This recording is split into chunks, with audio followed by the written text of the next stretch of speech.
Hey there. Welcome to Make More Love. This is the show for driven entrepreneurial men who want their life to be about more than just business success. They also want a passionate, aligned, and fun relationship with their spouse that lasts a lifetime. I'm your host, Ellen Dorian, and this is your space for straight-up, judgment-free conversations about creating a life where you handle the demands of business, relationships, and everything else in a holistic and fulfilling way. We're all about helping you be extraordinary in every way that matters. If you're new to the show, be sure to hit that follow or subscribe button right now so you never miss an episode. If you're serious about transforming your relationship and your life, staying connected here is your first step. And if you find today's conversation helpful, please share it with a friend who could use some new ideas for their own relationship. All right, we got to talk.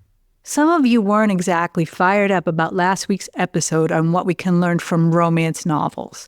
Maybe you thought it's just lame or I don't need this. Well, get over your damn self.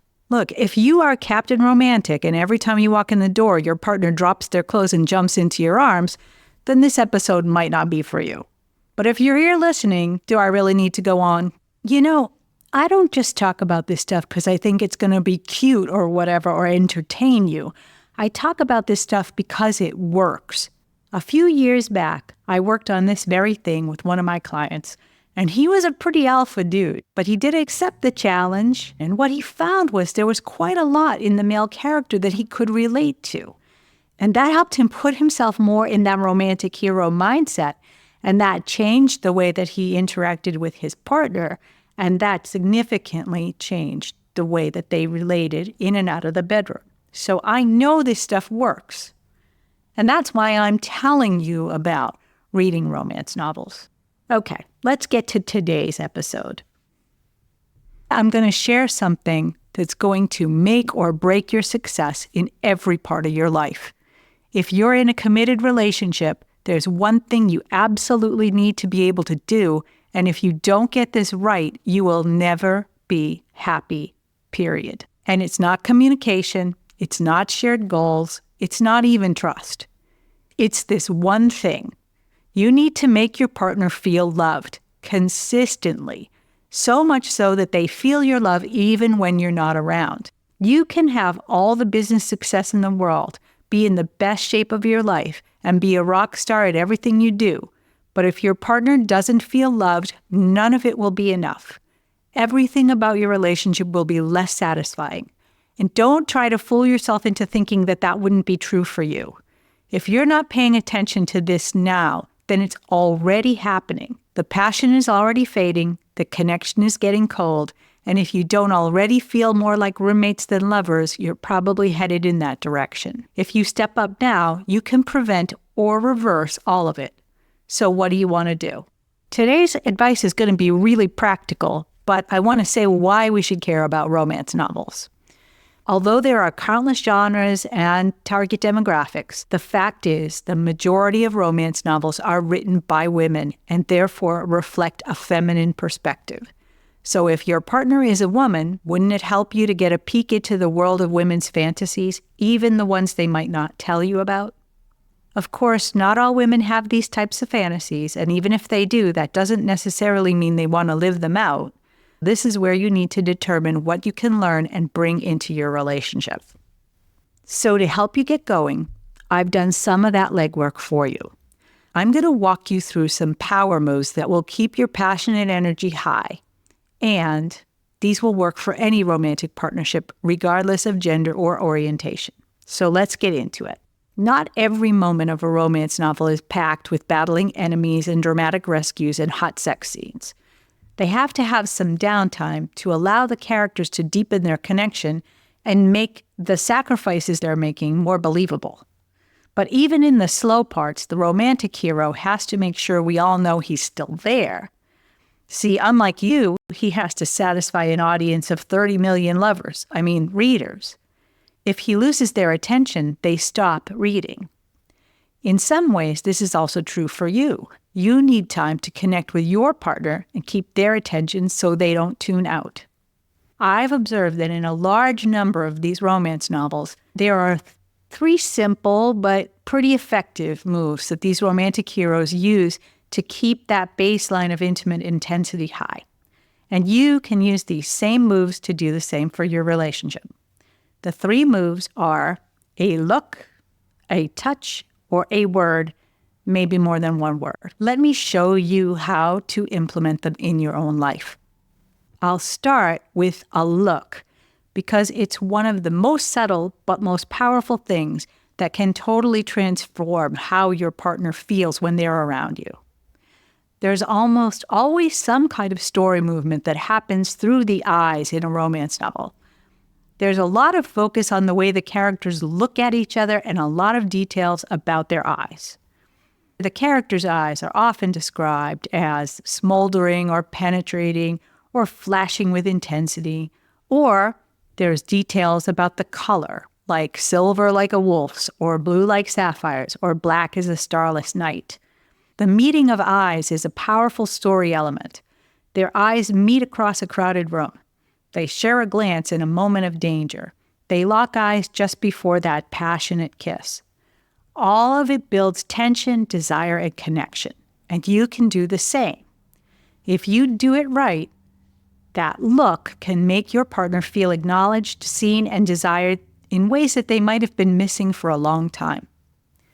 But to do the look right, you need the right mindset. Otherwise, it's just going to feel ridiculous. So here's how to get into it. First, pick a time when your partner isn't expecting anything romantic. The look is always more impactful when they aren't expecting it. The second thing is to think back to a time when you found your partner especially desirable or they did something that totally wowed you. Or maybe picture what you see when you're in your favorite position. Now keep that thought in your mind as you subtly make your way into their line of sight. Then catch their eye, hold that gaze for just a few seconds while you're still thinking those thoughts, and that should do it. Now, if your partner isn't used to this kind of attention from you, be patient. They might not notice right away, but keep at it and they'll catch on eventually. And just like that, you've used the look to show attentiveness, desire, and connection, all without a whole lot of talking. Now let's get into the next romantic hero power move, which is touch. It's important for you to understand that touch isn't just about sex. One of the biggest complaints I hear from couples is that physical touch often implies a request for sex. This can leave a partner feeling like every hug or caress comes with some strings attached, creating pressure and causing them to pull away from all kinds of touch, including non-sexual touch. So set your goal to make touch be simply about connecting and making them feel loved without any expectations attached. You can communicate this with simple, playful, or even possessive touches, like brushing their hair out of their eyes, holding hands, or wrapping an arm around their waist to create a feeling of belonging. And that brings me to the topic of consent. Just because you're married or in a committed relationship doesn't mean that all touch is welcome at any time. Boundaries are essential, so have an open conversation about what feels right for both of you, and then follow those boundaries. Now, we shouldn't pretend that touch never signals a desire for sex. Sometimes that's exactly the point, and that's a good thing. But how you do it matters. Here are 3 things for you to consider. The first one is when you touch. If your goal for touch is to signal sexual interest, then start early in the day and build the mood gradually. Don't wait until you've done that whole evening routine thing and the kids are in bed and all, because by then, you're probably never going to make it. The second thing is where you touch. Please don't grab. Just don't do it. Instead, start by just touching their face, the back of their neck, their shoulders, their hair, their arms, their hips. If you take your time and your partner is responsive, then you can move on to other erogenous zones. And number 3 is how you touch. Slow, intentional, and lingering touches send a clear message of desire and give your partner the time to warm up without feeling pressured. So here's a question. How is your touch game? Does it need work? I believe in you, and I think you'll figure it out. Let's move on to move number 3. But before we jump into that, I want to let you know about something special I offer to my listeners. A lot of you have been reaching out with questions about your own relationships, and I want to help. So I'm offering this free relationship reset call. It's a quick 15 or so minutes, just you and me, where we get the lay of the land and we sketch out a plan to get you moving in the right direction. If you're thinking about scheduling a call, here are a few questions to ask yourself. Would you like to be sure that you're focusing on the most urgent and important issues in your relationship? Would it be valuable for you to learn how to apply skills you've already mastered in your work to increase the passion in your relationship? And would having an experienced guide help you stay on track as you implement new strategies? If you answered yes, then let's connect. Just head over to Relationship Reset Call, grab your spot, and we'll jump on a call and figure everything out. Because honestly, and you know this as well as I do, if you let your relationship slide, the cost to you financially, socially, emotionally, and in every other way is just enormous. It will truly put a dent in your armor. So let's not let that happen. Let's get you on a trajectory to make more love in your life and with your wife. And we're back. Romantic hero power move number 3 is a word. Words of romance come in many forms, and they carry tremendous power for emotional connection. Whether it's a nickname, a compliment, or something sexy, words remind your partner that they are seen, loved, and desired. So here are some examples. The first one is nicknames or pet names. Romantic heroes almost always have a special nickname for their partner or a couple. And that's true in real life too. Maybe you have a nickname for your partner. Hopefully you have one or two that make them giggle or blush. If not, you should try out a few and see if it sparks anything. Number 2 is compliments. Simple truths about the things your partner does that are special can make all the difference. Like, you look so hot in red, or you have the best smile. These compliments don't have to be grand, creative, or original. They just have to be genuine. Number 3 is what you say to other people about your partner. This is especially true when your partner's not around. Whatever you say eventually always seems to get back to them, so share positive things. For example, one of my colleagues has mentioned to me multiple times that his wife does all the handiwork around their house. He can't even swing a hammer, but she does all kinds of projects. She fixed the deck, she paints rooms, she even renovated the bathroom. Showing pride in your partner raises everyone's feeling of well-being. And the 4th one is private sexy words. Sometimes it's what you whisper in the quiet moments that makes all the difference. I'm not even going to give you any examples of this one because they are very personal. They are part of a private language that just you and your partner share. So that covers the 3 romantic hero power moves: a look, a touch, and a word.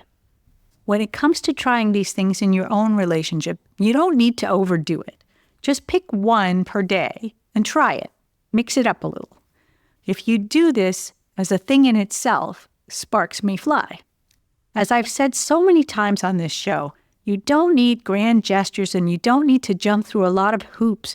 You just need to stack up a lot of small actions to make a dramatic change in the quality of your relationship and your life. You might be asking, but what if I'm the one who needs to feel loved? And I get what you're saying, because a lot of you don't feel particularly loved in your relationship.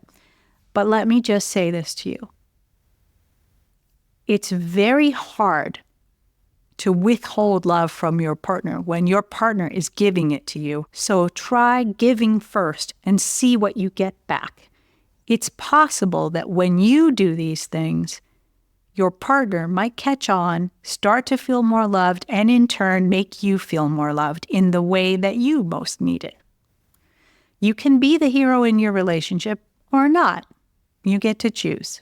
As we wrap up, here are 3 key points I hope you'll take away from today's episode. Number 1, make your partner feel loved consistently. Without this, no other successes you have will truly matter in your life. Number 2, choose small actions over grand gestures. Just stack up daily actions to have a huge impact. And number 3 is be intentional in your connection. Use eye contact, touch, and words to strengthen your relationship without expecting anything in return. All right. I hope today's episode added some real value to your life. If you are ready for more support, ideas, or just someone to brainstorm with, here are 3 ways to get that. 1 is to join our private and free Passionate Partners Insider community on Facebook for exclusive content and resources. Number 2 is to visit our website and our social channels to learn more about our programs, workshops, and private coaching options. That's passionatepartnersproject.com. And number 3, if you want to dive into your specific situation, book a free relationship reset call with me. Whether it's a minor tune-up or a major overhaul, we'll make a plan to get you back on track. Just head over to relationshipresetcall.com to set that up. You'll find everything you need, including the links to everything I've mentioned and my personal email right in the show notes. I'll be here whenever you're ready. And now I've got a request. I could really use your help to get the word out about Make More Love. First, if you haven't already, please hit follow and subscribe on whatever platform you prefer. And when you do that, it helps more people find the show, and it makes sure you don't miss anything. And second, even more important, leaving a review will really help me grow our community so we can reach even more people. And finally, if you know someone who's struggling in their relationship, please share the show with them. A simple share from you could be life-changing for them. So thank you so much for spreading the word. I'm Ellen Dorian. That's what I've got for you today. I believe you had good reasons for choosing the partner you have. My mission is to help you reconnect with those reasons and discover new ways to make more love in your life and with your wife.